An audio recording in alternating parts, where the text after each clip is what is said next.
Oh, good evening, everyone, and welcome to another edition of the Weekend Wrap, brought to you by CrowCast, of course. The AFL saved the best till last this weekend with a cracking game of wet weather football, Macca, and we were lucky enough to be victorious well, not lucky enough, but we were strong enough to be victorious at the end. How you going, mate? No, doing well. I was just saying before that I've never used the word F so much, but and I was screaming at the umpire during the game. I think it was a great game, really great game, and both sides gave it 100%. But I must admit, the four maggots out in the centre, they didn't do too well. Oh, strong words. A very big warm welcome to everyone who's joined us on YouTube and on Discord. Don't forget, we're live and interactive. It's far better than ringing into 5AA after the game and having a rant. You can ring into CrowCast, just got on our Discord live stage and put your hand up, and we'll be more than happy to get you on board for your comments, as we do every week, Mac. Sometimes they even make more sense than we do. Oh, often, mate. Often. As I keep saying, don't pump them up. So don't forget also that if you are watching on YouTube, give us a like and a subscribe if you like what you see. And if you're listening to us on iTunes, give us a bit of a review. We haven't had many for a while. The last one was a bit of a rant against you, Mac, for being an old man. So you got to sharpen up, because you're getting bad reviews on iTunes, mate. What did I get abused for? What did I get abused for? Oh, I don't know. Anyway. Look, great to have you on board. Also, Mac, you'll notice, and I'll just mess around with my camera for a second, just to let everyone see. Oh shit, what's going on here? The mighty CrowCast merch is in full display at the moment. That looks good. One or two of you have bought a hoodie from the merch store. And I got mine through the other day, and it's good quality, and it's nice and warm, actually. It's good shit. So get around it. If you want a bit of merch, go to aflcrowcast.com. Go to the merch store there. There's a few T-shirts, there's a couple of hoodies, plenty of colours, all sizes, yada, yada, yada. And get around it. And all proceeds go to the print shop that makes it, pretty much. All right. So what do you think, mate? Well, when it first started and we couldn't get the ball into our forward lines, I wasn't all that happy. I just thought to myself, we're just not sharp today. But when you look at it, our defence really played out of their skins just to hold them out so that we didn't get into a situation that we were in trouble. And eventually, when the rest of the team started to join in with the defence, and then we started to get the ball forward, there was some pretty good stuff happening up forward with some quite magical stuff at times, and other times just plain hard work. But at no stage were we out of the game. At no stage were we had the game by the throat. It was just a very good game. I thought poorly umpired, but in the last, we in the third quarter and last quarter we started to get on top. We relaxed just a little, or they made an extra effort, whatever way you want to look at it. But on the day, we were too good. Yep, that's right. And look, I thought it was a fantastic defensive effort over a long period of time. We had to withstand a few big pushes from Brisbane at various points during the game, and even in that quarter of dominance that they had, they didn't get a lot of easy shots at goal. A lot of them were from the boundary or from tight angles or under a lot of pressure. So whilst they did miss a couple of easy ones, I don't think the scoreboard actually reflected them frittering away their shots as much as what many would have you believe. I think a lot of it was down to our pressure, actually. Oh, the pressure was very good, and there's no doubt about that. I don't think we had anybody I could say with a bit of a weak read in that direction. Some of them, it always varies in degrees when you get somebody like Laird who's just 100% tackling like a madman all the time. But I think everybody pulled their weight on the defence side of things. Yep, I'd agree with that. Look, before we get too far into it, why don't we have a look at the weekend's results? If I just get myself sorted here. What's going on here? As usual, I'm just not organised, Macca. These Sunday afternoon games really do me in terms of getting organised, but anyway. Here we are. There it is. All right. Let's look at the weekend's results. And started off with Carlton just sinking further into the doldrums, Mac, with a 26-point loss to the Swans at the SCG. Vossi's obviously got to be hanging on by a thread, you would think.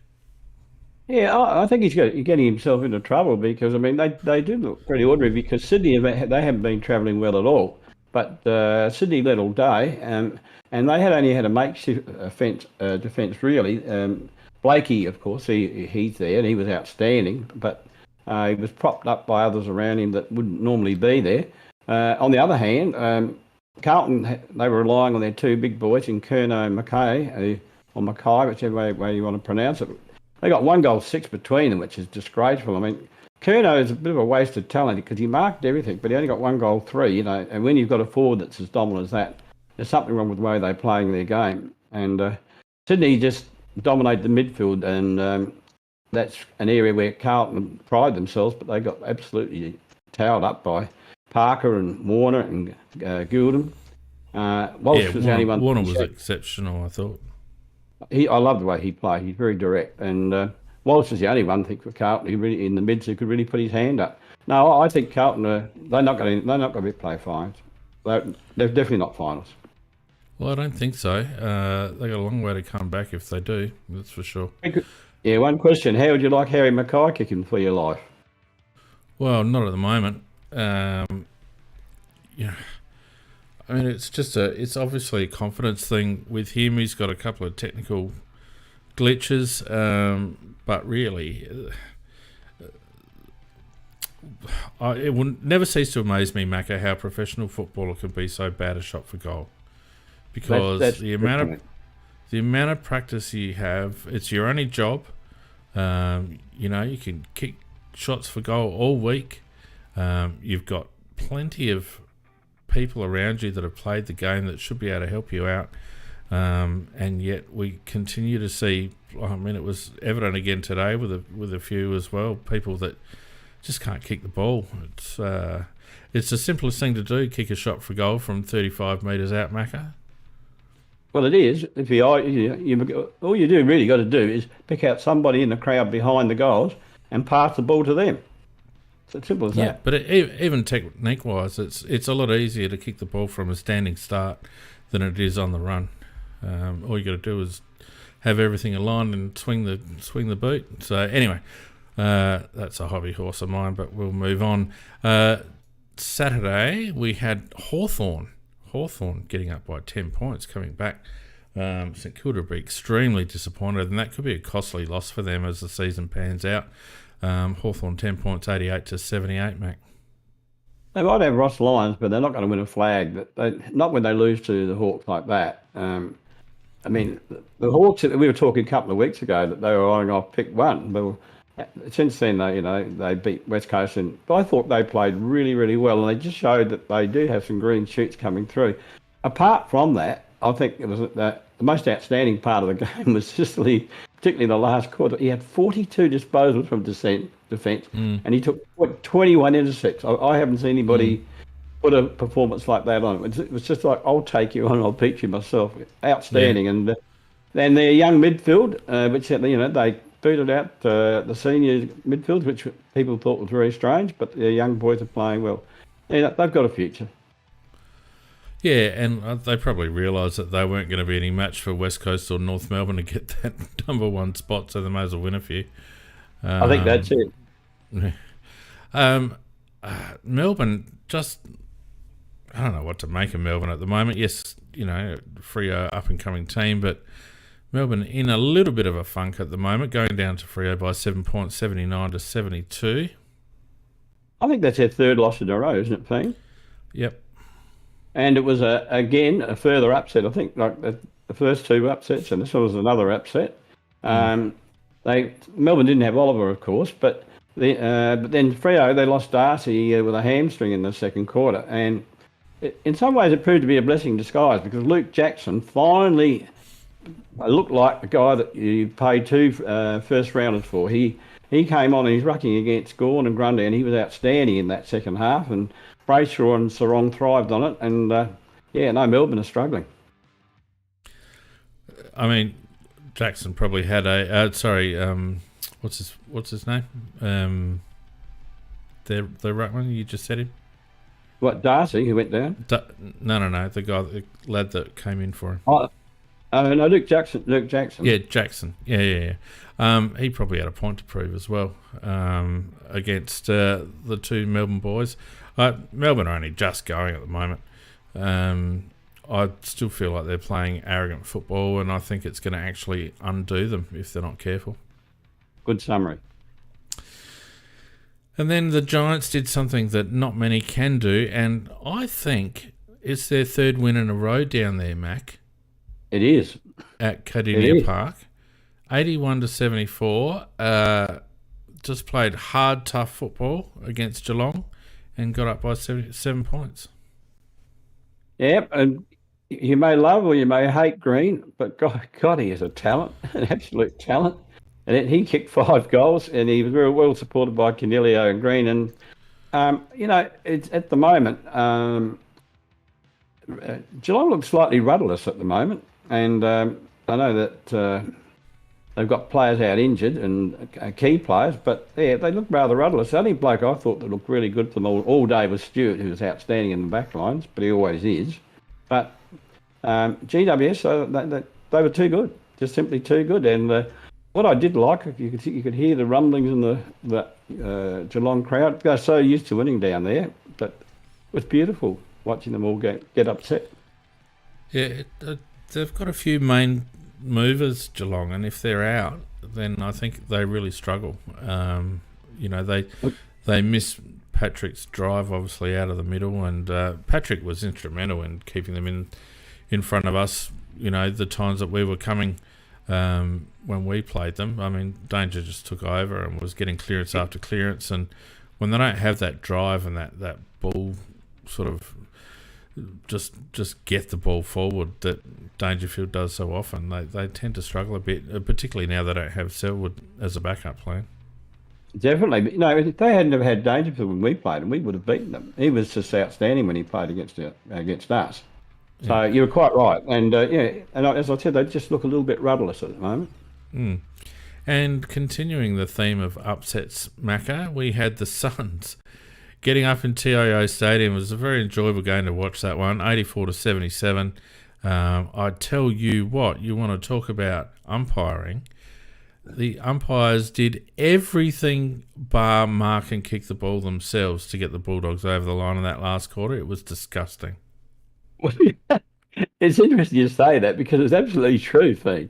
I said, this is me thinking this, but it just seems to me like every decision is meant to try and get the Dogs up. That 50-metre penalty was ridiculous. Oh, that was pathetic. That just wasn't on. And it's umpire 22, Mac. He is corrupt. I think allegedly. Allegedly, Let me just clarify. My opinion is he umpires as if he's corrupt. I'm hearing rumours that some people think he is. Is that better? Oh, look, I just could not believe it. In fact, halfway through that last quarter, I actually thought to myself, why am I following this league? Because it was so fixed and it was so obvious. They didn't, like, every opportunity the umpires had to give the Western Bulldogs an advantage in that last quarter, they gave it. Yep, and it was number 22. He's the man. But I've got to give a great big cheer out to Rowell, who I thought he was outstanding. Yeah, I mean, very good. And then in the Darwin heat, and you could tell how hot it was up there because their jerseys were saturated, there's sweat pouring off them.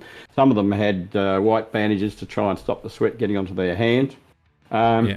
But wow, and you know, he had 29 disposals, he had 16 clearances, and I think 11 in the last half when everybody else was starting to die, and he got a last quarter goal.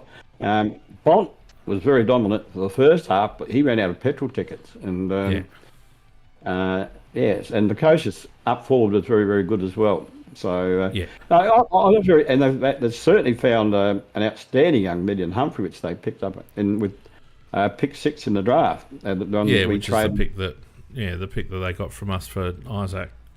Well, you know, he's strong and he's dashing, and it doesn't seem to occur to him that he's playing against experienced guys.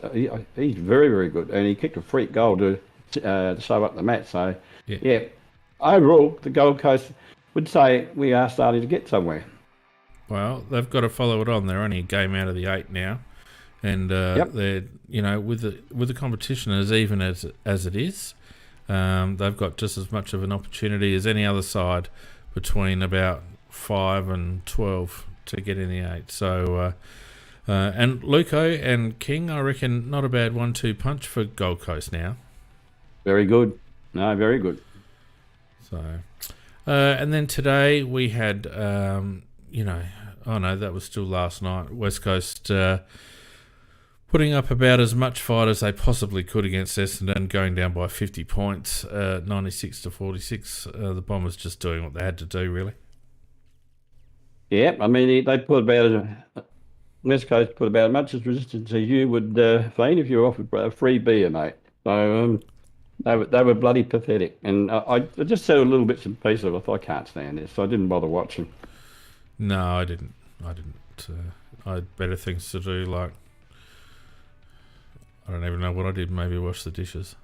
And then today, Port making hard work of Richmond. They got out for a while, but Richmond didn't go away, and eventually Port just prevailing by 10 points. Probably a danger game for them, so they're probably happy just to bank the win, I would have thought, Mac.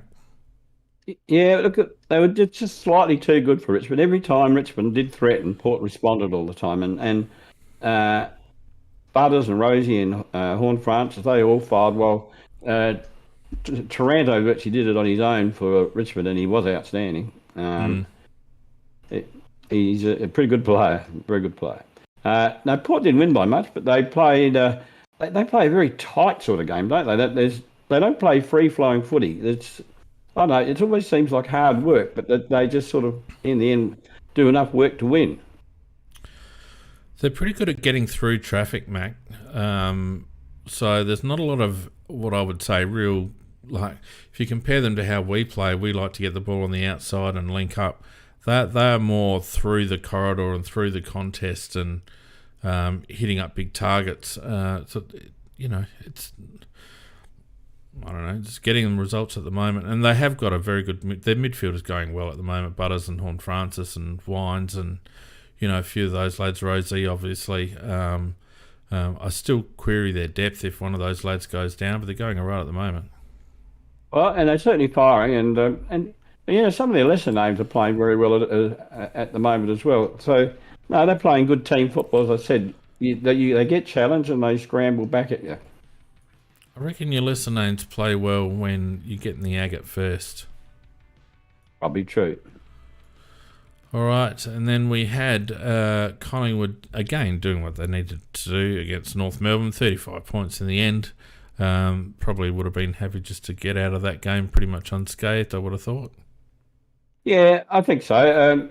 I didn't see it, but apparently North put up a fairly good fight because they went down by 6 in the end.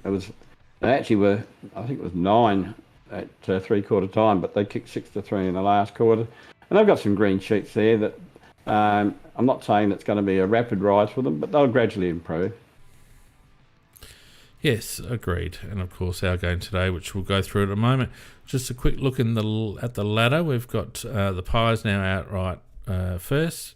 Port Adelaide outright second now. Brisbane faltering in third. Melbourne faltering even more on 28 points, along with St Kilda. I'm struggling to believe that St Kilda is still that high. It's a product of their early season form, but I can see St Kilda missing the 8, to be honest with you. Western Bulldogs also on 28 points. Be interesting to see how the Bulldogs come up next week. Have they got a game next week, Mac? I think they do. I don't know, mate. I haven't looked at the program for next week. Yeah, I think they do. The Crows in 7th on 24 and the best percentage, Essendon just behind also on 24. Freo just out of the 8 on 24. And then Geelong, Sydney, Gold Coast not out of the race on 20 points. And you could probably, you're getting to the point now with Carlton where it's do or die. And the Giants, I think, might have, although they're capable of quality football, I just think they might be too far behind the 8 ball, not only in points but also in percentage to give the 8 a shake. And then you've got Richmond, Hawthorn, North Melbourne and West Coast. Yep, I think you're right about GWS, but they can be a dangerous team on their day. Yeah, I think they will be. They are that sort of a team. I think that can pose problems. You wouldn't want to take them lightly.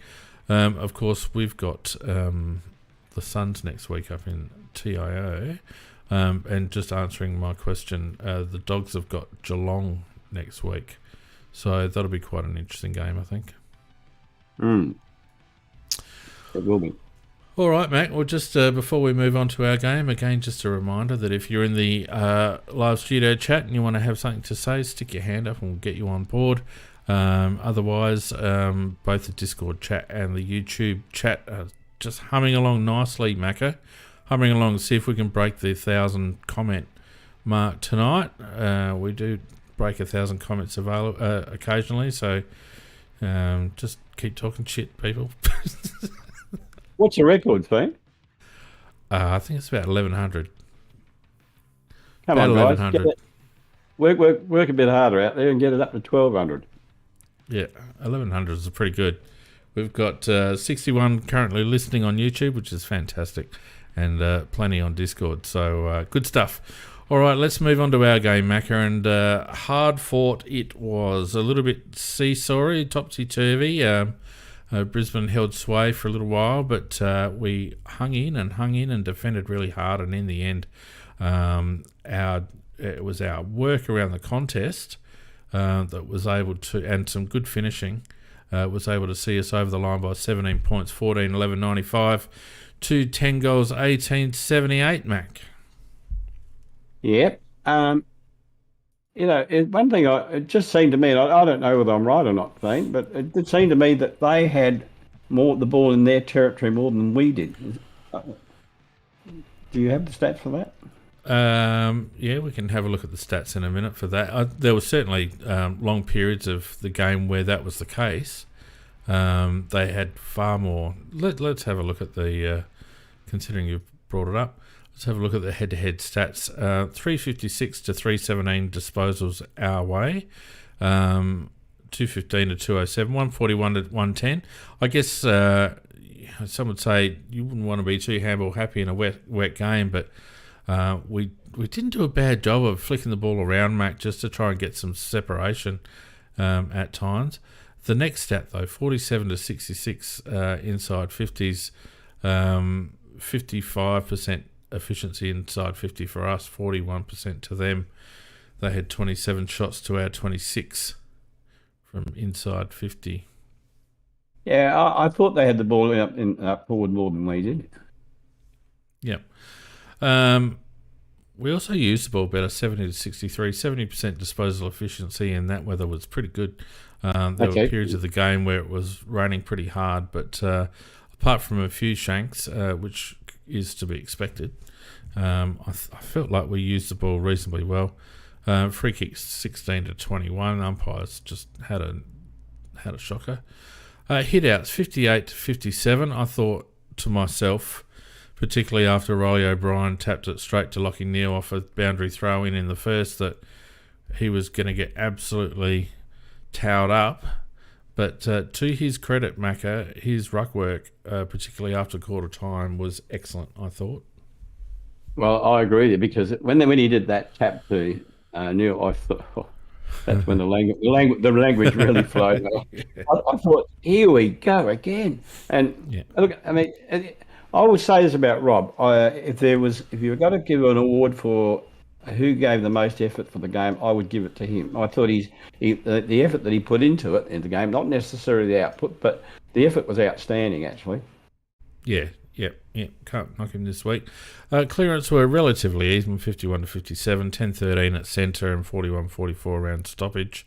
Neither team was really able to get a lot of clear ball out of clearance. It was just one of those shovel it forward kinds of things. But I did feel like we set up quite well. We had players boundary side all the time, so we kind of knew where we were going. And we really did minimise the impact of Neil and Zorko. McCluggage got off the chain a little bit in the third quarter, but I thought we did pretty well against their midfield, to be honest. Yeah, well, when you look at it, one of the reasons why there were so many ball ups and so much congestion was that I've been watching Dunkley. Dunkley actually uses as a tagger, but on their very best player, on the best player of the opposition, the one who gets the most of the ball.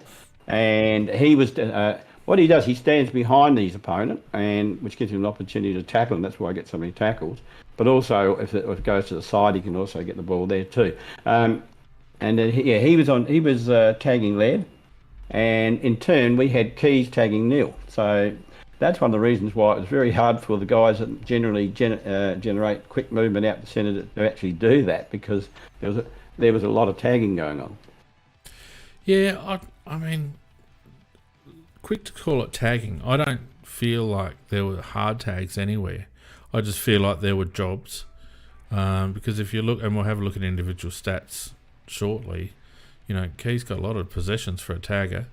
So that on both sides, I think they were doing more than just trying to stop the opposition.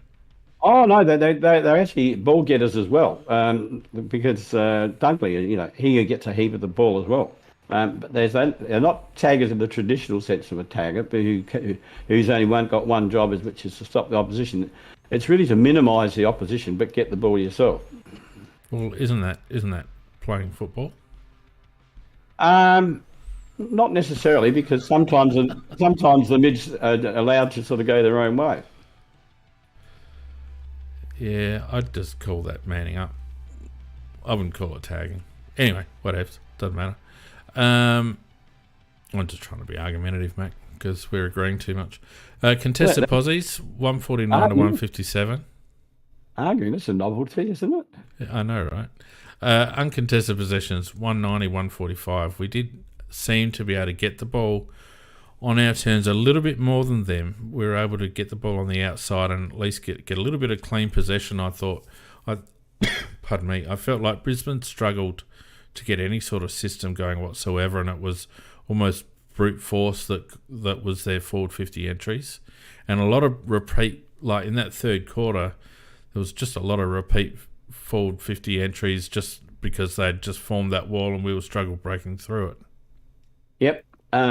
But you're right about we were better at getting the ball to the outside, and that was our smaller players did work very, very hard, and they must have travelled a lot of ground to actually enable that to happen. A lot of times, otherwise it would have been just another ball out of bounds, or just another bounce. And our cross half back in particular, we were often had the bodies coming down from half forward and wing to help out. I thought the boys played very good team footy today. Oh, no doubt. Yep, 100%. Time in possession. This will probably answer your question, Mac. We actually, for the match, had 39% time in possession versus their 35. So, there you go. Marks 58 to 47. It wasn't a marking day, of course. Marks inside 50 though, 8 to 5. Contested 7 each. Intercepts 54 to 61, and I think Brisbane's 61 would have been heavily influenced by that third quarter where we just kept kicking it to them on the way out. Yeah. So, but, really quite a close game. 88 to 72 tackles. 9 to 14 tackles inside 50 their way. I think what it actually boiled down to is that we used the ball better when we had it, Mac. were able to get a little bit more separation on the outside, and we're just able to use a little bit better, and we took our chances. Well, yeah, I think that the difference was in the sense that we had some outstanding defence play by Murray, for example. He was outstanding in defence, and even Butts did a very good job. Worrell, I thought, did a good job. Duday did a good job.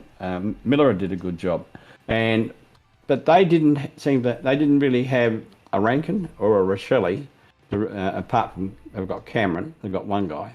But he was held pretty quiet until the last two or 3 minutes of the game. But we had those type of players running around in our forward line every time we got an opportunity. So I think that we tried to play our normal game, even though it was wet, and that at times that sort of went against us. But at least I think you can see there is a type of game plan there, which. Trying to move it across and vary the angles, etc. So I thought they still try to play their game. We try to play our game style, but it's just a lot harder when the ball is wet to do it perfectly.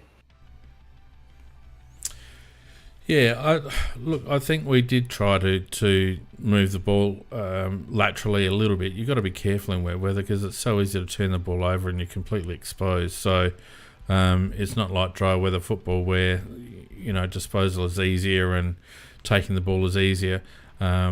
So I felt like we tried to move the ball laterally as much as we could. But one thing we were very good at, Mac, when we were moving the ball up and down or down the ground is we were happy to get territory and then force stoppage. And then regroup. Yeah. So we're reasonably patient in that regard. We didn't try to bite off more than we could chew. We tried to stay behind the ball as much as possible and have numbers behind the ball as much as possible. I thought Jones and Miller and Duday did quite well there. I thought Worrell was excellent. And Murray, of course. I'm going to go as far as to say Murray's in All-Australian form, Mac. Name me a better tall defender at the moment. I would be very angry if he was not included in the All-Australian team if it was picked at the moment. He just negates alleged star after star. He's absolutely a team player. He goes for the big thump, but he'll take the mark if it's possible without taking, he doesn't go for risky marks. He either thumps it or goes for the mark when it's his. He's been outstanding. And to think we just sort of got this guy in a what's a pre-season draft, was it? I think it was a chook raffle down at down in one of the ammo leagues. We won him in the meat tray, and he came up and decided to play. No, just fantastic. So look, I mean it was a great win, a rousing win, and a very timely win for us. But there's not a huge amount to say because it was very basic football, wasn't it? It was basic, and that's one of the reasons why you've got to be proud of our boys because when you're playing basic football, that comes down to courage and work rate, and we had it, and that's one of the reasons why we won it. Bobby's come up with two, Darcy Moore, Aliir. You probably fit all three of those in the AA team at the moment, I reckon. Yep, we have one at centre half back, another one at full back, another one in the back pocket. Yep. Anyway, sorry, go on. I actually forgot what I was going to say now, Phil. Sorry. I do remember what I was going to say. I was just going to give Lockie Scholl a mention. This is a guy that's been very timid. He's obviously been told that he didn't play for quite a long time. Played a lot of B grade last year and would have played B grade again this year. And if he hadn't have shown some courage, but I must admit, I noticed that he dropped back a lot of times into our back lines and to help out. And as somebody says in the chat, very close to 100% disposal efficiency. I thought he was a very, very useful player today. Yeah, I thought he was almost our best in the first half. Did a lot of mopping up. He kind of faded back to the pack in the second half, but was still useful. But particularly in that first half, and not the type of conditions that would normally suit Lockie. But he put his body in where he needed to, and no, it was an excellent game. excellent game from Lockie, and I'm really pleased for him. He's finding a way to be a useful cog in the team. He's certainly got fantastic disposal when he gets out on his open. So, more power to him, and he's done well. Because I don't think initially when he was selected, the coaching staff would have thought he was a long-term solution. I think he came in for an injury, maybe round 2 or 3. I can't remember exactly. And he's more or less kept his spot on merit, so good on him. Yep. And the interesting thing was that McHenry came into the side, and he played very, very well suited to the conditions because the ball's down where he was a lot. And you're the man that you admire so much, Smith, not playing. I didn't think hurt us not one little bit. What do you mean, the man that I admire? You're always a bagging Smith. Well, that's not admiration, is it? That was being sarcastic, though. Yeah, no. I don't think... See, the thing with Brodie today would have been that he would have just dumped it down the line. I'm sorry, but he just would have. Well, of course he would have. And I agree with you, actually, that I think it was a bit of a blessing that he wasn't playing today. Yeah.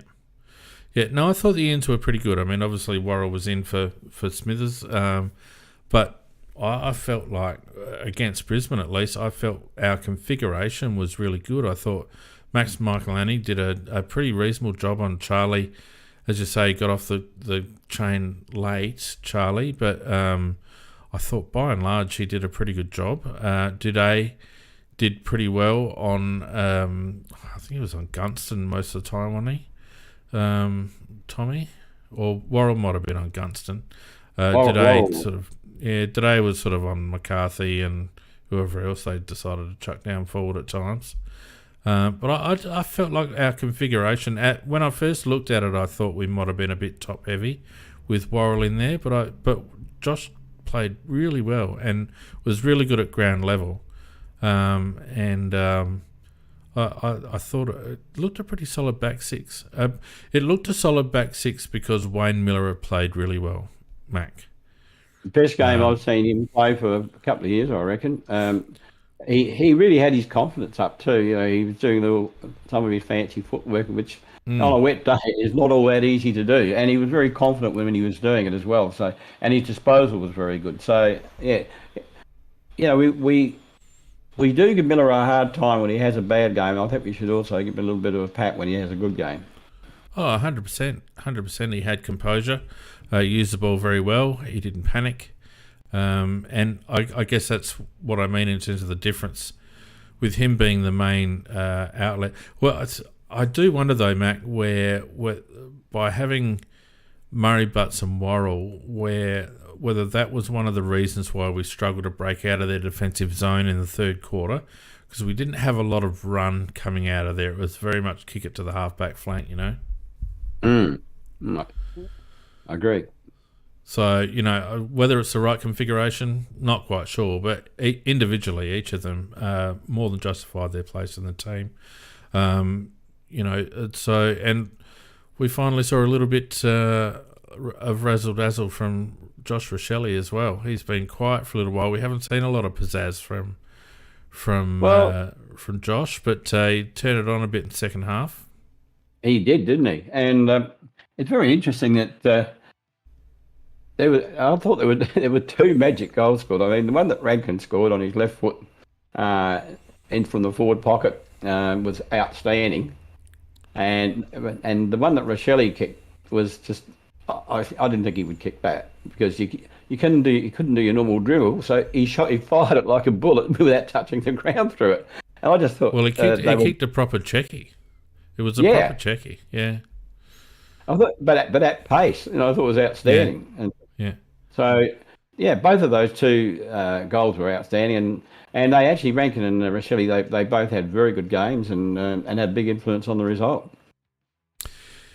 Yeah, and again, we don't probably talk enough about Isaac's courage. I mean, he took that mark going back with a flight during the game, and he put himself in more than once during the course of the game, and I think it's something that's been underrated from him. his ability to take contact and go when he needs to go, and that's probably something I didn't think that we were going to get as part of the Isaac Rankin package, but it really is, and it's good to see.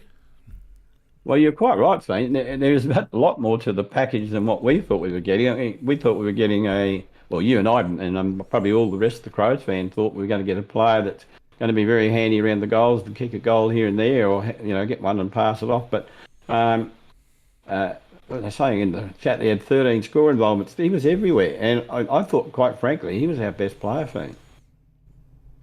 Rankin, don't know. Benny Keys had a good one. Rankin had 25 Dawson. Yeah, well, let's have a look at some. Let's have a look, and then very difficult game to actually sort out best players. To be honest with you, I saw Surfs in the chat lamenting Dawson going downhill as the season goes on. He only had a lazy 32 touches. Surfs. He has got people hanging off him everywhere trying to check him. I mean, and he still had 32 touches, as you said. He's outstanding. He is a star. Yeah, I think that's it's a little bit rude, Surfs, to be honest with you. I've just cut off his head, which is also a little bit rude. There we go. 32 disposals, 19 kicks, 13 handballs, took 5 marks, 10 tackles. Didn't hit the scoreboard, but you can see there by his heat map, he was all over the place, and he didn't get behind the ball terribly much. So, I thought it was a really good game, a real gutsy game from Jordan. He was, there's some tough buggers in there, and he's not your traditional hard unit, but he doesn't get bumped off the line very often. You'll see him just keep his feet and carry the ball with him through congestion. So I thought he was all right. 12 contested possessions, 20 uncontested, 9 turnovers, 3 intercepts, 4 score involvements, took 5 marks. 10 tackles too. 10 tackles as well. Yeah, so I knew the 2 clearances, one at centre, one around stoppage. But to say that he's dropped off, I mean, it wasn't the game for Silky Skills, I didn't think. I thought he played excellently. You're not going to get outstanding stuff in that weather, and that you're not going to get big high marks and big beautiful long kicks to position. Because it's very crowded, it's very congested, and you're being tagged. There are people hanging on to you. No, I thought he did brilliantly to do what he did. Yeah. Benny Keys, they chucked him back in the centre rotation for obvious reasons this week. Probably should have done this. This is what we were talking about last week, Macca, wasn't it? We did. He was kind of lost up forward, and we didn't really get any sort of use out of him, really. Well, we did this week. 28 disposals, 17 kicks, 11 handballs, 9 tackles, kicked 1 goal, 2. He had 12 contested and 12 uncontested possessions. Only turned it over twice, 4 intercepts, 11 score involvements. I thought he was terrific. His work rate was outstanding, and his job was on Lachie Neal, and as that wasn't the only job he had for the day, but he spent plenty of time hanging around him, and also Ashcroft as well when Neal wasn't on the ball. And no, look, I thought he, as you said, putting him in the middle there, he just helped the midfield become much more powerful than it normally is. I think he has to be in there. Yeah. 6 clearances, 2 in the centre and 4 around stoppage, 9 tackles, 3 inside 50s. Just a solid game. I mean, it was a solid game, and he did minimise the impact of their midfield. So the other one in the midfield, Rory Laird, of course, who just doesn't stop trying. 27 touches, 10 and 17. 3 marks, 16 tackles, if you don't mind. And just look at that, just a workhorse between the arcs there. 13 contested possessions, 14 uncontested. Only 5 score involvements, took 3 marks, all uncontested. 7 clearances, 4 at centre, 3 around stoppage. 16 tackles, as I mentioned, 2 of them inside 50. 5 inside 50s, 2 rebound 50s. I mean, you can't fault that sort of a game in these conditions, Mac. No, and the one thing you can say about Laird, he fronts up every week trying to do the same thing, and he generally does. He's not the dashing type of midfield that some teams have, but their dashes also don't have the. How many tackles did he have? 16. 16 tackles as well. So I mean, he works both ways. So he's working both forward and back. So no, he is a very valuable member of our team. Yeah. And then your man, Mr. Rankin, 23 disposals, 10 and 13, 4 marks, 1 tackle, kick, 2 goals, 3. A lot in that half forward line there. He had 16 contested possessions, which is what I was talking about before, Mac. 5 intercept possessions, 13 score involvements, and 3 goal assists. Is fantastic. He was my best on ground. I thought he was outstanding.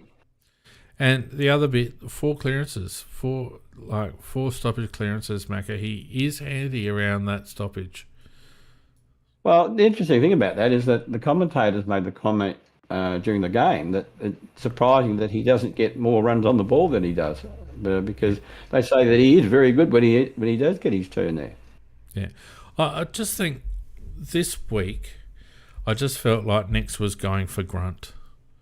They've got a very grunty midfield. They've got McCluggage, Lockie Neal, Zorko, Rayner runs through there. They're all hard nut run through the congestion type midfielders.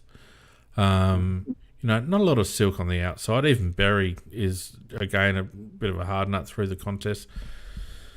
And I think we were just going for grunt, which is why I think we saw a lot of Keys, a lot of Laird, a bit of Sloan, particularly in the second half, who I thought was excellent in the second half. Yeah, I think it's a very good description of their midfield. It is one that works very hard and it has got a lot of grunt behind it. You're quite right. Yeah. Jad in the chat says McCluggage isn't grunty, or the amount of times he breaks through tackles, mate. I don't know what you want to call it, but he's not an outside player, that's for sure. Yeah. He's a strong lad, very big upper body. And the good thing about that is that we had Saligo and Pedler and Jones and these blokes as our, first or second possessions out of stoppage. And, it allowed us to get a little bit outside at times, which was borne out by the uncontested possession stat that we had in the end. So I don't think it's set up too badly. I certainly think we used Keys better this week. Much better. And it's interesting that you mentioned Saligo, that for a guy, that's as inexperienced as he is, it's very good to see Nick's giving him runs through the middle there, and he was at quite a few centre bounces as well. So, and because his work rate is excellent as well. So he's going to be a very good player. He's going to develop into an extremely good player, I think, and in time will be one of our permanent midfielders. But at this stage, it's very nice to see him getting introductions against a very good team. Wayne Miller, certainly I agree with you, Macca. Best game that he's played for quite some time. Was the main man coming out of defence often. 13 kicks, 9 handballs, 3 marks, 4 tackles. Very much playing that half-back sort of distributor. He had 5 contested possessions, 13 uncontested, only turned it over twice, 4 intercepts, 5 score involvements, 443 metres gained. He really did take over that role vacated by Hinge and to a lesser degree Smith, and I thought he did really well. 5 rebound 50s. Looked rock solid, really, didn't he? Yeah, well, he didn't just take it over. He sort of enhanced it because he doesn't bob the ball. He looked for a player all the time. So let's not forget after one game the job that Mitch Hinge does off halfback. Thanks. Oh no, I wasn't talking about Hinge when I said that.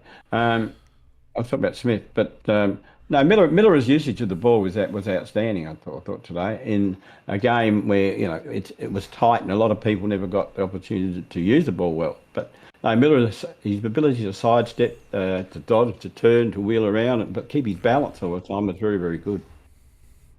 Interesting point made by Inquisitor on the chat there regarding how Miller is regarded by fans like us, and we've been quite heavy in our criticism of Wayne. You know, and I guess there's an argument to say that sometimes the coaches know what they're doing.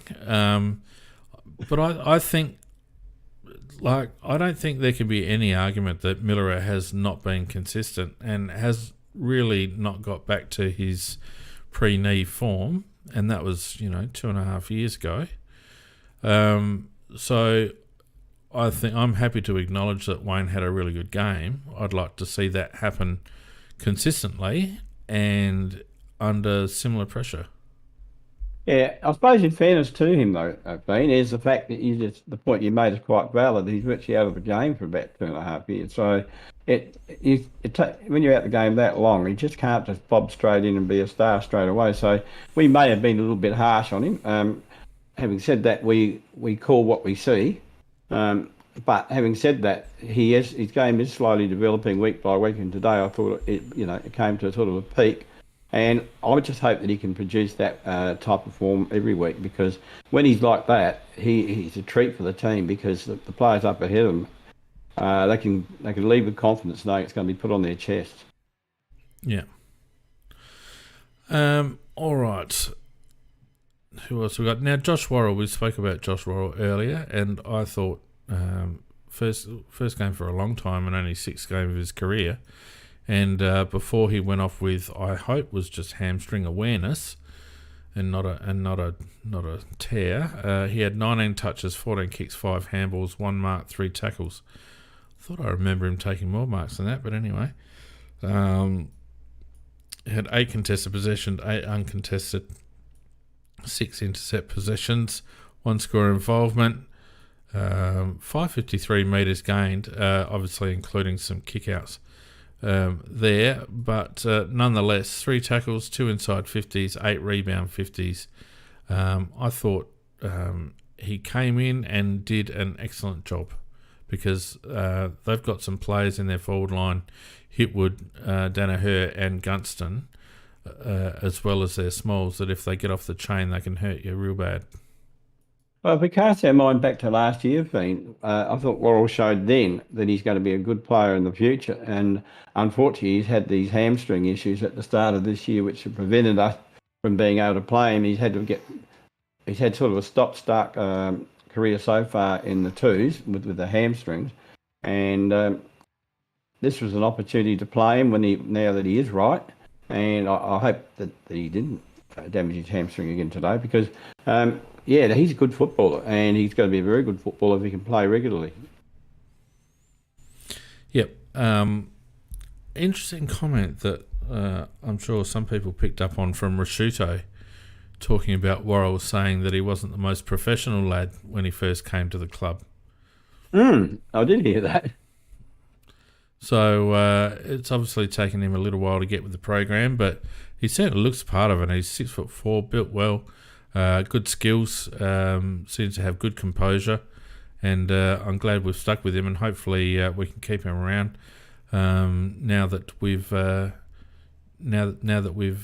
shown some faith in him.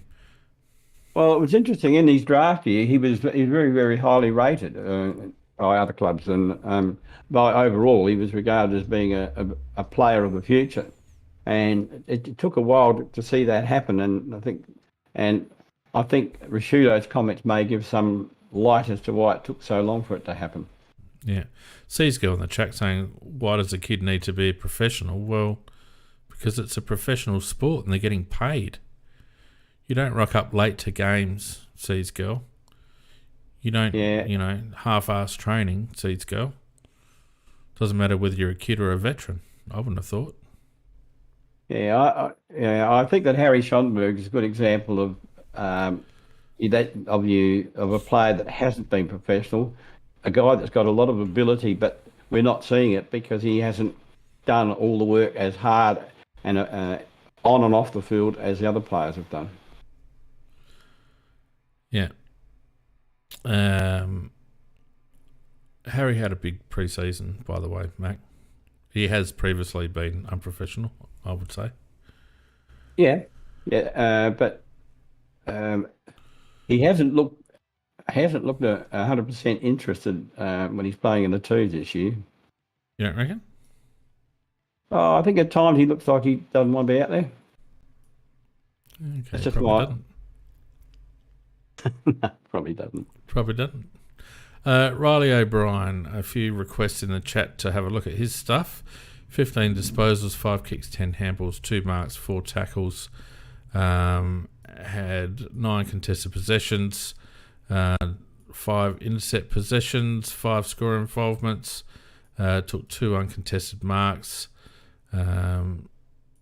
4 clearances himself, all around stoppage, 52 hit outs from 114 ruck contests, so pretty much split the difference with the Big O from Brisbane. As I said, I thought that after quarter time, Riley's work really improved, and he was very strong around the contest. I felt like he was more effective than Brisbane's ruck after Big quarter Oscar. time. Yeah, big Oscar McInerney. Yeah, no, I said to my wife after the game, just looking at the ruckman, well, that's just before the end of the game, they're still running around going up for throw-ins, and I said to the wife, how the hell do those ruckmen keep going all day, usually on their own, with the whole game running all around the ground? I'd be dying if I had to do that. And I've got to say, what happened to the good old days when a boundary umpire used to know how to throw the ball in, Mac? Oh, that shocker. Wasn't that a shocker? In fairness, the ball was probably wet and just slipped off his hand, but it only came in about 3 metres. But I've noticed consistently the boundary throw-ins are getting shorter and shorter, irrespective of the weather. They do drop, and they're throwing it round arm now rather than like the old over their heads. Well, I think they're probably saying if the field umpires can be shit house, we can too. Thanks for your insight, mate. Josh Rochelle, probably his best game or most damaging game for a while. 15 disposals, 11 kicks, 4 handballs, 4 marks and kicked a goal. That beautiful goal from the pocket. 14 uncontested possessions, 1 turnover, 3 assists, 7 involvements. Particularly liked his give to who was it? Was it Rankin? It was to Rankin. Yeah, nice little give there. Only attended 2 centre bounces for 1 clearance at stoppage. 3 inside 50s. Look, he's still in and out of the game. He's still a kid. He's still learning. He's got to be in the game for longer periods, in my opinion. But, we shouldn't be expecting that from him yet. Particularly the position that we've got him playing at half forward, it's very easy to get lost in that role for periods of the game. So, just more of the same from Josh. What I did like about his game today, and I do usually when he's on, he's an excitement machine. He does exciting things, and the way he reacts is also exciting, and in the sense of lights up the crowd, lights up his teammates. I just think that, as I say, he's an excitement machine, and when he's going well, I think it's very good for the team in there, and I think it just rubs off onto the team. I agree with that, Macca, but I don't want him to be a flashy player. I want him to be a 4-quarter player. Yeah, that's fair comment. That's a fair comment, but he will over time. Well, you hope. Well, it'll improve every year, Pete. And most players do, unless they're no good. Well, you hope. Well, Sam Berry hasn't. Well, he's not Rochelle.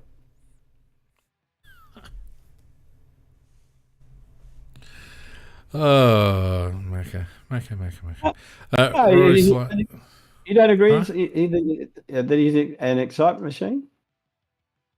I wouldn't say he's an excitement machine. He's obviously a good player. He's got skills and all the rest of it, but he spends a long periods of the game out of the game. And all I'm saying is that what I would like to see is him impacting the game for longer periods. I agree with you on that. Don't get me wrong, I do agree with you on that. But I do think that he's a very valuable player, and he can do the miraculous at times. So yeah, and he will get better and better as he gets older. Yeah, but I mean, 50 other players can do the miraculous in the AFL too. But they don't all play for us. He's not Nick Dacos. He's a, he's a second-year player for him. Yeah, how many years has Nick Dacos played? How many Nick Dacos are there in the competition, mate? Not many. Well, there's One two that I Dacoses. No, all I'm saying, all jokes aside, I'm happy to see Josh contribute more this week. I want him to try and what I want to see from him is more output for longer periods of time. Like if you look at a player like Luke Pedler is in a similar boat, I think, where when Luke or Josh are around the contest, you know the excitement meter just goes up a little bit because you know you think from either of them that something's going to happen. At the moment, I feel like we're getting more value from Luke in terms of possessions when he's involved than we are from Rochelle. I'll say one thing about Pedley. His kicking is beautiful, and actually, my wife, who was not following quite as closely as I was, but she was just watching, and Pedler kicked one of those goals on that beautiful on the run with that beautiful left foot of his, like cannon. And she said, "Who the hell is that? Can he kick?" I mean, Yeah. and that's the sort of thing. I mean, those type of things are not only are they exciting for us as spectators, they must definitely lift the team. And No doubt. And Pedler he, in my opinion, is going to be a star of the future because when he does get the ball, it really looks special like when he gets it, and he's going to be a bull that will get some hard balls, and he's going to also be a player in the open that can do something sensational as well. Agreed. Just before we continue, a reminder, if you're in the audience, you've probably got about 15 minutes if you want to have something to say, so stick your hand up. I notice Vardy Magic's there, Mac, as usual, keeping his head down. If you want to have something to say, now is the time. I thought Rory Sloane, particularly in the second half, Macca, was fantastic. Last quarter, it looked like he was determined that we weren't going to lose the game. And some really big contests from Rory. 14 disposals, 9 and 5, 2 marks, 9 tackles, 7 contested possessions, 5 uncontested, 2 turnovers. Was sort of in and out of the game until that second half, I thought. 6 clearances though around stoppage. He was excellent. 5 stoppage clearances, 9 tackles, as I mentioned, 2 of them inside 50. As we've said before, we're probably getting more from Rory than what we expected to get, aren't we? And at critical moments in most games this year, he's been a vital influence, I thought. Yeah, look, he had a reasonably good game, but definitely the last quarter when the chips were down and they were trying to make their run, Rory was very, very competent and very, very. He gives 100%. He always does. He knows nothing else but to do that. And I thought his last quarter was fantastic, and he still likes to be seen as a leader of the club. And I thought in the last quarter he played like one. Well, I think what we see is probably Rory's leadership style, isn't it? Which is just leading by example, and he obviously still cares deeply about the club and where it's heading, and you can tell because there are times when you can see he sets his mind. He's just refusing to let games get out of hand, and it was that way again in the last quarter this week, which was fantastic.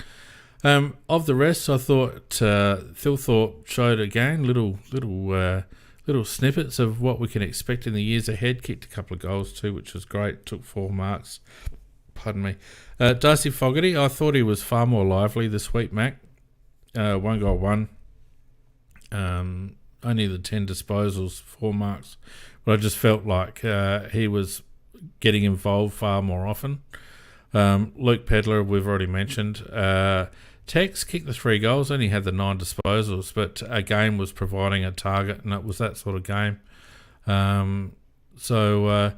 It was pretty much an all played well situation. I thought Lockie Murphy let himself down with his ball handling and his general ball use.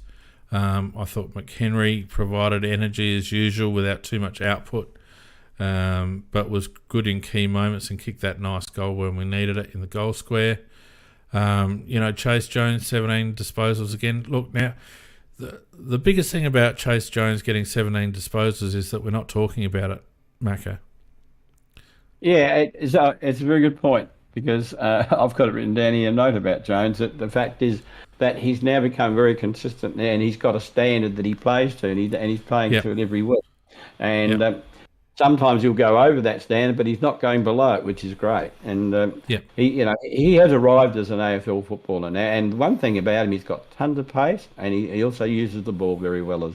And so, we probably said some nasty things about him in the years, or not so much about him, perhaps more about the people that selected him. But having said that, he's come good, and all I can say is well done to him because he's done it the hard way in the sense that I think he lost his confidence in himself, but he's finally found it, and as I say, he's bringing it every week now.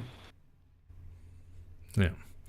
And Saligo as well, I thought was good in patches, 18 disposals, 12 and 6, 4 marks, 3 tackles, kicked goal as well. Was around about the mark. Obviously, again, another young player that's sort of in and out of the game, but also very solid. So it was one of those pretty much all played well games, Mac. Yep. Somebody in the chat said that Murphy wears a long sleeve jumper because they grab his jumper and not his neck, and they said it doesn't make sense.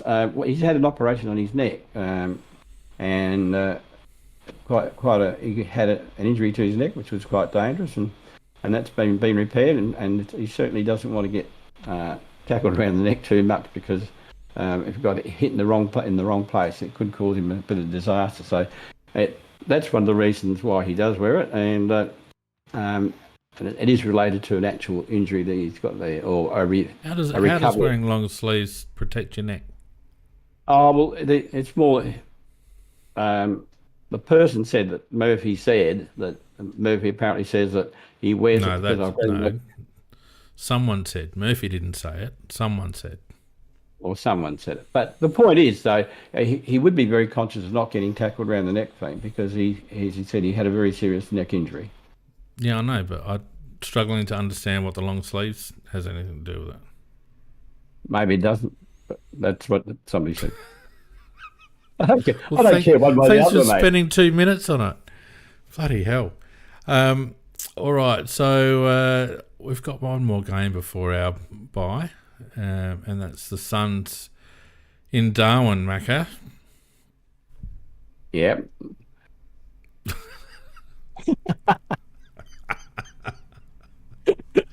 I love stirring you. Jesus. Well, I know we've got to make our hour and a half, but Christ. We can have an early minute on a Sunday night after a Sunday afternoon game. By the way, again, we carry the bloody fixture on a twilight game on a Sunday afternoon. It was probably match of the round, for God's sakes. The AFL do treat us. They treat us very, very poorly, Thane. And you think we got Mother's Day, when nobody else wants to have Mother's Day. We get the 4:10 when it's probably one of the matches of the round. We get sent to bloody Geelong. We get sent to Tasmania. We get sent to bloody that Footscray or what's that one? Bathurst. I think we go to Darwin. Ballarat. We go everywhere, mate, and the Victorian teams just sit there, and they think they got it tough. They got to go down to Geelong. Well, I don't think it's going to be a very easy task. Gold Coast are staying up in Darwin for the week. They're obviously more used to humid conditions than we are, of course,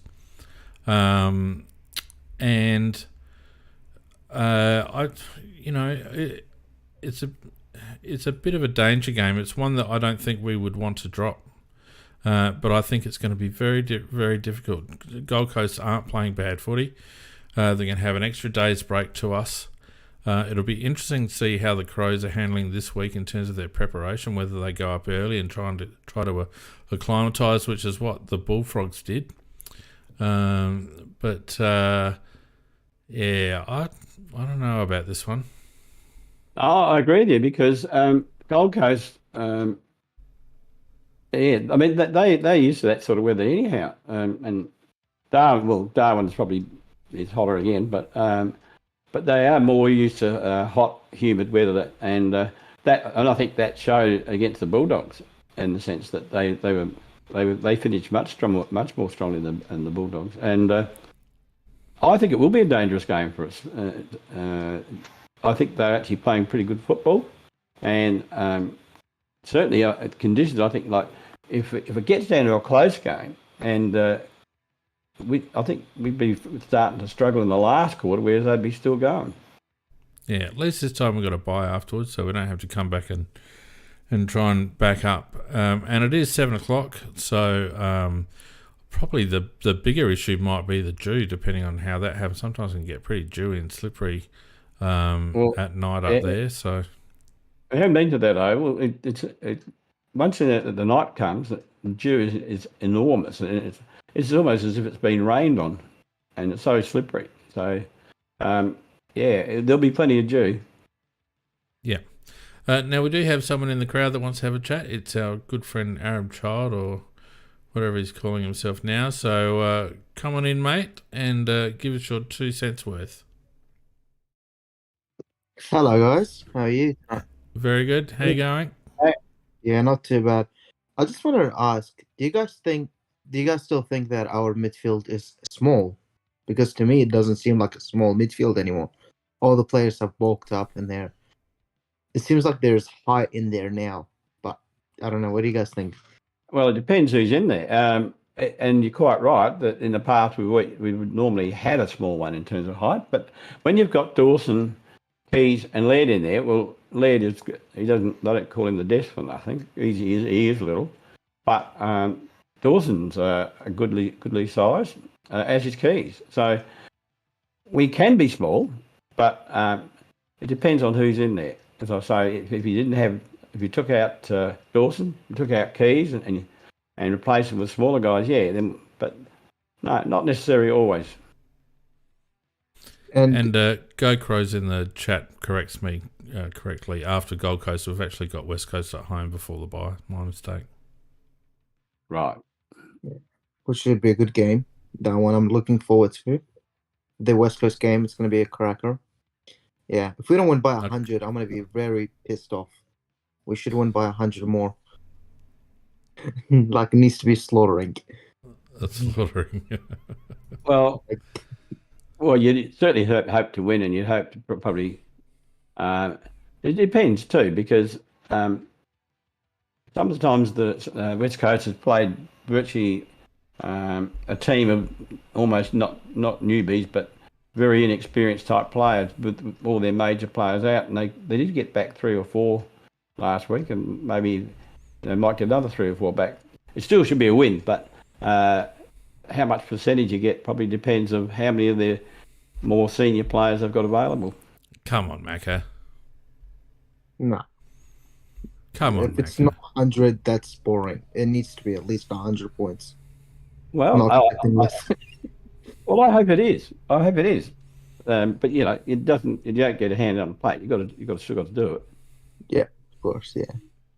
Arab, don't worry. Macca's just working by the motto of stating the bloody obvious tonight.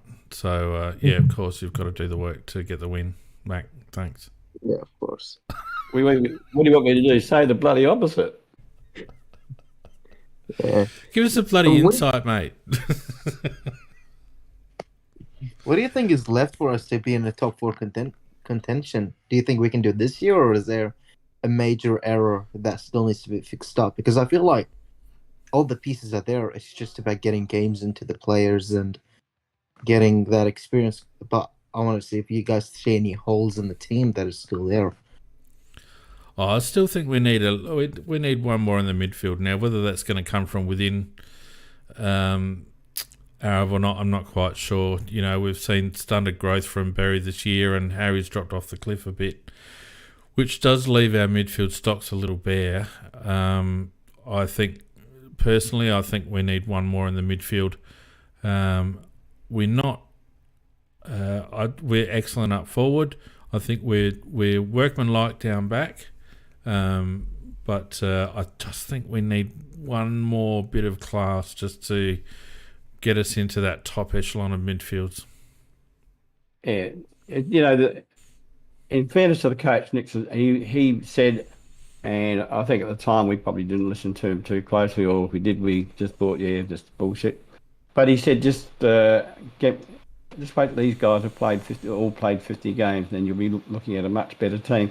And what he said is quite right. If you look at the team that he inherited and the ones he's gradually introduced, and as they've got more games under their belt, they've started to play better. And I think that we're at a certain stage this year, and I don't think we're at a stage of winning a premiership. I think we're at a stage that we would hope to be making the 8.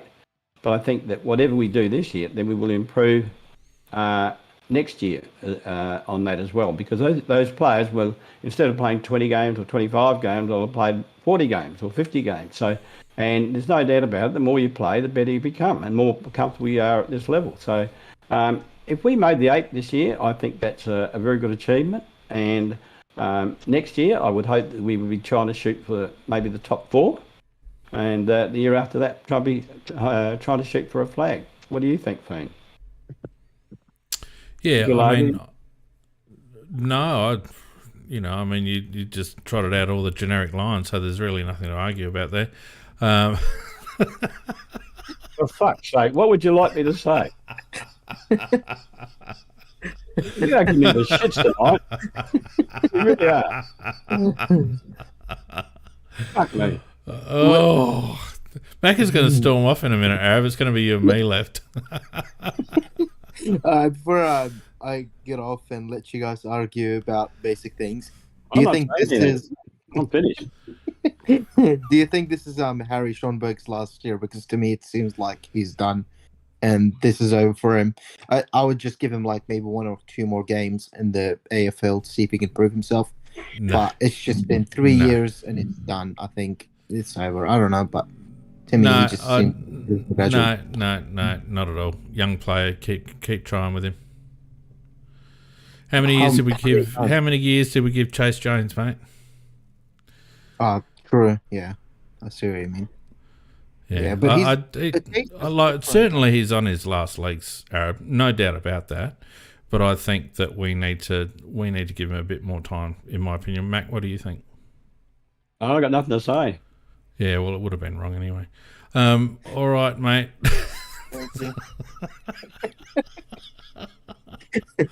All right. Have a good night. Thanks, Arab. Cheers, mate. Now you're getting salty, Macca. What's going on? Oh Christ, mate! Everything I say, you're taking the shit out of me. You're very sensitive. Well, Christ, I'm trying to be serious and try and make comments, and it's supposed to be a show about football, and for fuck's sake, everything I say, you're just trying to put me down. Oh, I'm not trying to put you down. Oh, all right. Well, now that Macca's got his skirt up over his head. You come out with the old, just trotting out the old standard thing and all that sort of shit. But what do you think you do? You're playing fucking football. What else are you going to talk about? Ooh. Macca's lost the bloody plot. All right. I'm sick of had the piss taken out of me. Oh, come on, mate. Toughen up. No, but it's okay once, it's okay twice, but 10 times, for fuck's sake. When are you going to stop? Well, in about 5 minutes when the podcast finishes. God almighty. Oh, jeez. I'm sorry, Uncle Macca. I didn't realise you were such a petal. All right. Anyway, so what do you reckon? What do you reckon? Are we going to be good against the Gold Coast, or are we going to get rolled? if I make a serious answer, will you just leave it alone? We'll see.